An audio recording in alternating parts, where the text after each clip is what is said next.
Louéa. Bonjour. Vous faites partie de la cellule Relations extérieures du FLNKS et cette semaine se déroule la semaine de solidarité avec les peuples des territoires non autonomes. C'est une semaine mise en place par les Nations Unies. C'est une semaine de campagne avant la campagne ? Non, pas tellement, puisque c'est une, on va dire, c'est une semaine de solidarité qui a été décrétée par l'ONU depuis 3 décennies. Depuis 1990. Donc, à chaque fois, l'ONU demande à tous les pays et tous les membres de l'Organisation des Nations Unies de célébrer, puis en même temps d'être en solidarité avec les peuples qui sont toujours aujourd'hui colonisés, qui sont toujours sous tutelle d'une puissance administrante. Qu'est-ce que ça veut dire alors concrètement, la solidarité avec ces peuples-là ? On discute, on parle, on fait quoi ? Solidarité avec ces peuples, ça veut dire quoi ? Ça veut dire qu'on essaie justement d'essayer d'amener des solutions vis-à-vis de leur situation politique. Parce que quand on parle effectivement des territoires non autonomes, on parle effectivement d'un peuple qui est toujours sous domination coloniale. Donc on essaie effectivement d'être avec eux, d'essayer d'amener des solutions politiques à travers par exemple, à travers des discussions engagées par l'ONU, puis en même temps avec comment, par exemple, la France, comment, par exemple, les États-Unis peuvent effectivement résoudre ces problèmes, non pas seulement politiques, mais également sociaux et économiques. Parce que quand tu prends, par exemple, le cas du peuple kanak, le cas du peuple de Tahiti, qui sont toujours sous domination coloniale, donc on essaie effectivement, il faut que ces peuples-là soient un jour ou l'autre indépendants dans leur territoire. Donc ce sont, si tu veux, des peuples indigènes, mais en même temps des peuples qui sont amenés à construire leur destin.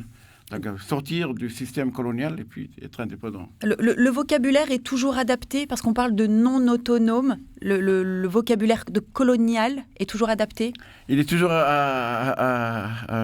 adapté parce que c'est, on va dire, adapté, mais en même temps, tout dépend effectivement des situations dans lesquelles ces peuples vivent. Par exemple, nous, en Nouvelle-Calédonie, donc aujourd'hui, on est toujours sous domination française, mais on parle effectivement d'un pays qui est en construction.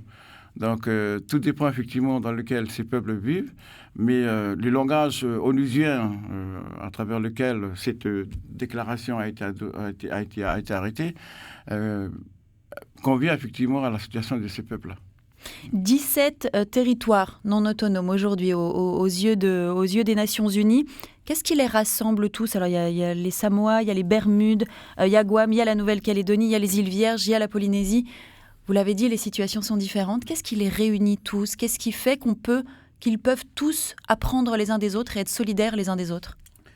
Alors là, ce sont des pays qui sont sur la liste des Nations Unies. Mais il y a aussi des pays qui sont aussi colonisés, mais qui ne sont pas sur la liste. Par exemple, Wallis et Futuna, ils ne sont pas sur la liste. Donc il y a aussi des territoires, on va dire des territoires qui sont sous domination américaine ou britannique, mais qui ne sont pas sur la liste. Qu'est-ce qui justifie qu'ils le soient ou non ? Qu'ils soient ou non, c'est-à-dire qu'il faut que l'Assemblée générale des Nations Unies adopte le fait qu'ils soient intégrés sur la liste pour que leur cas soit examiné par le comité des 24.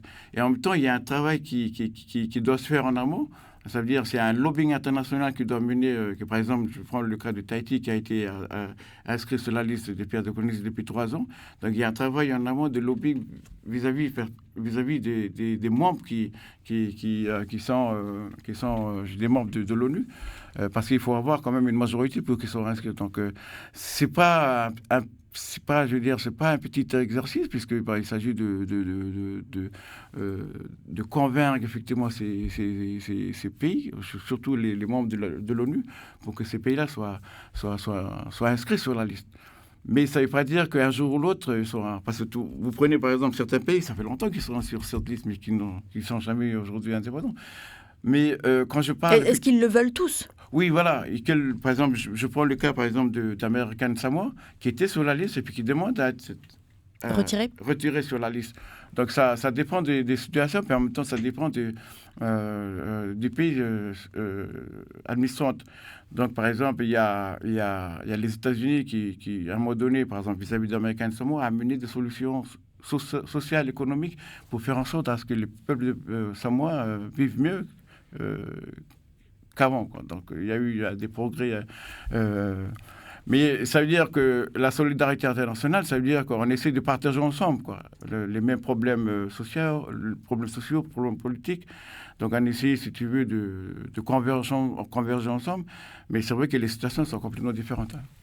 À 7h07, je rappelle l'invité de la matinale. Ce matin, nous sommes en compagnie de Charles Wéa. Le standard est ouvert. Vous pouvez dès à présent poser toutes vos questions au 258 258.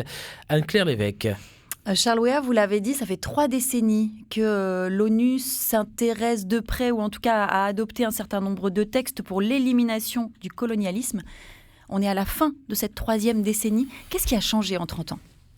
Ce qui a changé là, on parle à l'échelle du coup de tous ces territoires. Ce qui a changé entre-temps, c'est par exemple au niveau de l'ONU, même au niveau international, dans la politique des relations internationales, il y a eu quand même une prise en compte des cas de certains peuples qui sont aujourd'hui colonisés, des peuples indigènes. Donc, comme je disais tout à l'heure, donc à chaque situation a sa spécificité. Donc on amène effectivement des solutions. Ce qui a changé depuis 3 décennies, c'est parce qu'aujourd'hui, on a une prise en compte qui est générale, notamment vis-à-vis de l'intervention de l'ONU. Donc, des peuples indigènes qui, à l'époque, on essaye de négliger, aujourd'hui, commencent effectivement à se construire, à sortir du système colonial. Et de plus en plus, même si, par exemple, l'ONU travaille effectivement avec ces peuples, mais il y a aussi des organisations régionales, je veux dire, dans le Pacifique, dans le Caraïbe, dans l'océan Indien. Donc, il y a aujourd'hui des organisations régionales qui, de plus en plus, s'intéressent effectivement à certains peuples qui ne sont pas pris en compte de nous. En Nouvelle-Calédonie, qu'est-ce que vous attendez de cette semaine de solidarité avec les peuples des territoires non autonomes ? Aujourd'hui, qu'est-ce qu'on attend de la population ? C'est d'essayer effectivement de partager ce que nous vivons en Nouvelle-Calédonie. Donc il faut partir du fait que la Nouvelle-Calédonie, depuis 30 ans, a été effectivement dans différents accords de Matignon, puis accord de Nouméa aujourd'hui. Et on voulait effectivement, à travers cette semaine de solidarité, montrer comment le peuple kanak, puis en même temps le peuple calédonien, construit effectivement ce destin commun. Donc c'est très important d'informer effectivement la population, de voir comment l'acheminement effectivement de cette lutte pendant des années, et au bout on essaie effectivement de construire ce pays. Donc quand tu prends par exemple le cas de la Nouvelle-Calédonie, mais qui a été félicité au mois de février lors de la session plénière du comité de 24, parce que j'ai été assisté à New York à l'ouverture de la... Et le secrétaire général de l'ONU a félicité la France, a félicité le gouvernement local et aussi les partis politiques de la Nouvelle-Calédonie de l'organisation du référendum de 2018. Et il a dit effectivement que c'est un exemple à suivre, puisque c'est une solution qui est originale, donc qui est vraiment à prendre comme exemple. Qui a mis elle aussi 30 ans à se construire. Oui, voilà. Mais avec le temps. Avec le temps, puis en même temps, par exemple, Bougainville, qui est devenu indépendant, je veux dire, il a voté à 80% pour l'indépendance, mais effectivement, qui a suivi un peu l'exemple de la Nouvelle-Calédonie. Donc, ils ont mis en place un accord avec le gouvernement des Papouasie-Nouvelle-Guinée de construire cette transition. Il y a une période de transition jusqu'à l'indépendance. Donc, c'est très important, effectivement, que vis-à-vis de l'exemple de la Nouvelle-Calédonie puisse être partagé avec les peuples qui sont aujourd'hui sous le système colonial, et puis en même temps de dire à la population de la Nouvelle-Calédonie qu'on est en train de construire un pays. Donc, ensemble, avec les différentes communautés, donc, essayer de montrer à quel point on peut sortir du colonialisme. Parce que lorsque tu regardes en arrière et tu fais l'historicité des guerres coloniales, à chaque fois, les pays sont devenus indépendants à travers la guerre, à travers les violences, qu'on ne veut plus vivre tout ça. Donc, Aujourd'hui, l'exemple de la Nouvelle-Calédonie, c'est d'essayer justement de sortir de ce colonialisme vis-à-vis d'une indépendance négociée. Et c'est ce qu'on a essayé effectivement de le faire avec la France. Et je pense qu'on est en train de vivre cet exemple qui est vachement fondamental quoi, pour l'avenir de notre pays. On se dirige du côté du Standard pour accueillir Steven. Bonjour Steven, vous avez une question à poser, on vous écoute. Bonjour Charles. Bonjour. Ma question elle est simple. Il s'est passé quelque chose là-bas chez vous il y a 15 jours de ça, là, le débarquement des forces de l'ordre, soi-disant par erreur. Nous, ce que l'on attend, c'est est-ce que vous avez fait un rapport à l'ONU et est-ce que les forces de l'ordre qui ont débarqué par erreur, soi-disant qui cherchaient 4 personnes, ont présenté des excuses? Parce que merci pour le travail que vous faites. Et on voit très bien la pression qu'on est en train de vous mettre, parce que vous êtes quand même un représentant de l'ONU pour le FLNKS. Et ça, vous n'en avez pas parlé beaucoup à tout le monde. Et il faut que les auditeurs sachent ce qui s'est passé pour vous personnellement. Merci Steven pour votre question. Charles Weah, c'est un événement qui a été relayé sur les réseaux sociaux qui vous est arrivé, vous, personnellement, à votre famille. Steven pose la question, quelle suite et quel écho, finalement? Donc aujourd'hui, l'affaire effectivement suit son cours. Donc il est au sein du tribunal de première instance de la Nouvelle-Calédonie. Donc apparemment c'était une erreur d'adresse. Donc il y avait une intervention des GIGN chez moi. Donc effectivement, après l'intervention des GIGN à la maison, donc ils sont partis sans donner des excuses, mais après, dans la journée, donc, le tribunal m'a appelé effectivement de porter plainte, mais en même temps que le tribunal allait prendre l'affaire en main, quoi. Pour vous, c'est une affaire close ou c'est une affaire comme Non, c'est pas une affaire close parce que effectivement, j'ai besoin de savoir pourquoi il y a eu cette erreur d'intervention. Pourquoi, par exemple, la gendarmerie n'a pas vérifié l'adresse avant d'intervenir.